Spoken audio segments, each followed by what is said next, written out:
Buenas a todos y a todas, mi nombre es Florencia Crespo, soy la directora de investigación de la Asociación DEVA, Asociación de Deportes Electrónicos y Videojuegos de Argentina, y hoy vengo a proponerles una aproximación al desarrollo del mundo de los videojuegos en Argentina entre la década de 1980 y los años 2000. Primero, para entender un poco el contexto en el que nos vamos a situar, en 1980 estaba finalizando la última dictadura militar, y estábamos bajo la normativa de la Escuela de Chicago, que es lo que llamamos la doctrina neoliberal, que fue implementada por Martínez de Hoz, quien fue ministro de Economía durante prácticamente toda la dictadura militar, y un proceso de desindustrialización, el cual fue adrede en pos de buscar menor peso para los sindicatos del momento. También hay que tener que estaban muy acotadas las libertades individuales, y hubo un aumento de la pobreza muy importante durante esta década. Tenemos también justamente la vuelta a la democracia de la mano de Raúl Alfonsín en diciembre de 1983, y a nivel económico nuevamente la implementación del plan austral, el cual era cambiar la moneda vigente en el país por el famoso austral, lo cual llevó a una hiperinflación y pérdida del valor del salario. Dentro de este marco, la industria de los juegos durante los años 80 estaba dividida prácticamente en dos. Por un lado, los arcades, ubicados en cines, bares y salones, los cuales, luego de una época de represión donde los jóvenes no podían prácticamente reunirse, y mucho menos de noche en grupos, los bares y salones volvían a ser centros de reunión, donde además ahora podían incursionar dentro del mundo de los videojuegos, más que nada sobre todo el tema de los flippers en esta época. Las consolas no eran un bien muy común, en principio porque se desconocía justamente la existencia de estas consolas, por problemas, por trabas que había para la importación por otro lado, y por último por su alto costo, justamente al ser productos importados. Dos de las empresas más importantes de este momento dentro de la industria de gaming eran Casa Pino y Playtronic, que se dedicaban a la importación de arcades. Acá podemos hablar de una época de cambio, ya que se está cambiando justamente la forma de a poco en la que se veía la industria de los videojuegos como algo tan lejano o simplemente una cuestión que solamente se podía ver en las salas, salones o bares. Otras empresas muy importantes dentro de este periodo que aportaron mucho al mercado es Telematic, Kenia, EduGames y Dream. Sobre todo Dream, que también se dedicó a la fabricación de PCs hogareñas.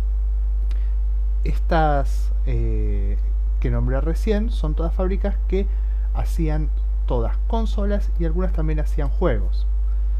Como se puede ver y dijimos, el mercado se dividía en dos corrientes: las importadoras de arcade y las empresas dedicadas a la fabricación de clones de consola, que ya existían, si bien casas importadoras, sobre todo muchas joyerías o relojerías se dedicaban a la importación de consolas.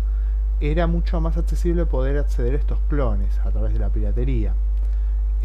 Alguna forma de poder acceder a estas era a través de créditos que se daban desde las mismas locales, ya que las tarjetas de crédito no eran algo corriente durante esta época. Para tener en cuenta también, la situación económica del país era preocupante, ya que se duplicó la pobreza durante este periodo, producto de la hiperinflación y el fracaso del plan austral, lo que logró que las consolas vayan a ser un bien de lujo durante este periodo. Y por último, la piratería tuvo un impacto significativo en el mercado durante la década de los 80 y 90, justamente porque eran mucho más económicas que poder acceder a una consola original. Ya pasando a la década de los 90 tenemos una liberación de precios. Durante la década de los 80 el Estado intervenía dentro de lo que es los precios de las cosas, una quita de prohibiciones de exportación, lo que permitió una importación mucho más grande de las consolas y de los juegos, y privatización de las empresas estatales, lo cual va a ayudar mucho al desarrollo de la internet de banda ancha, la internet hogareña, ya llegando a finales de la década de los 90.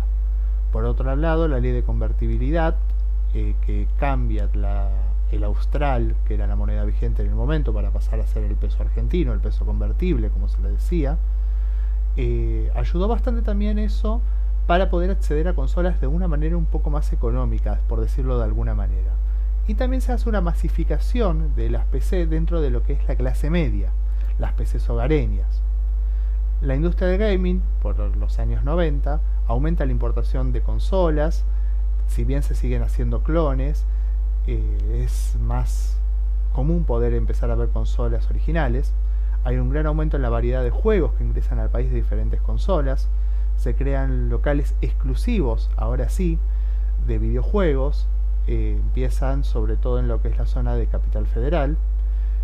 Ya no es solamente empresas de electrodomésticos o tipo joyerías que se dedicaban a esto, sino que es su rubro específico, los videojuegos.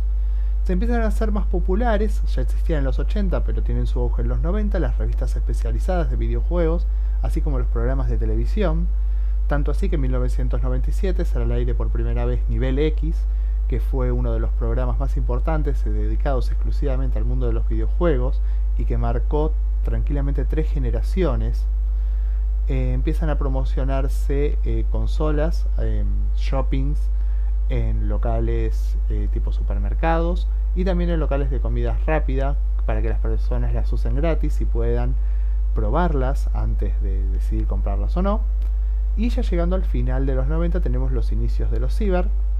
Los ciber eran locales donde uno pagaba para poder usar unas computadoras con internet y con juegos durante un tiempo determinado.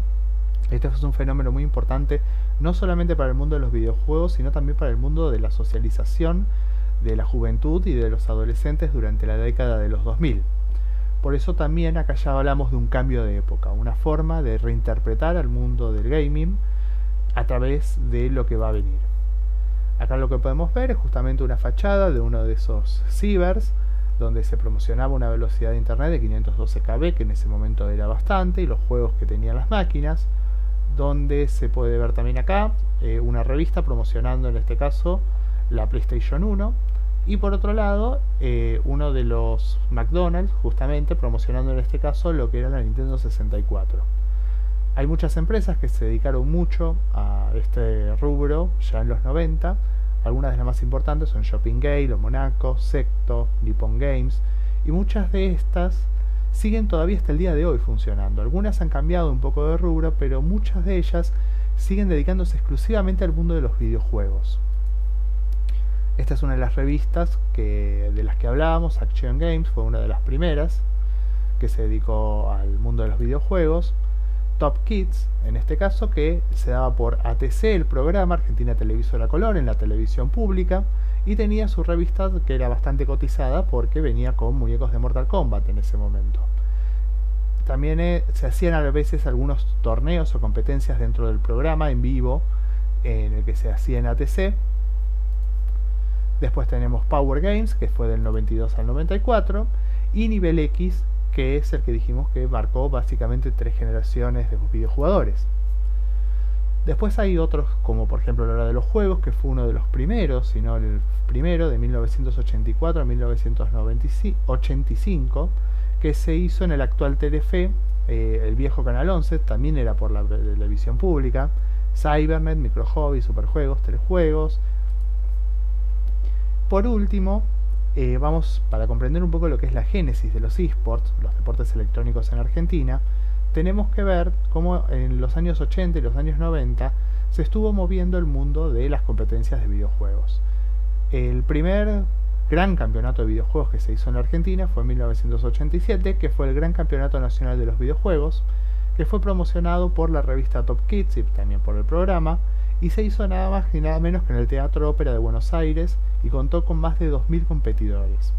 Después tuvimos el Torneo Mundial de Street Fighter 2 de 1993, de la mano del Club Sega. Quien ganaba, se ganaba un viaje todo pago para Japón para convertir en el Mundial justamente. Y con la misma mecánica tenemos el Campeonato Nacional de Sega Saturno de 1995 y el Campeonato Nacional de Nintendo de 1997.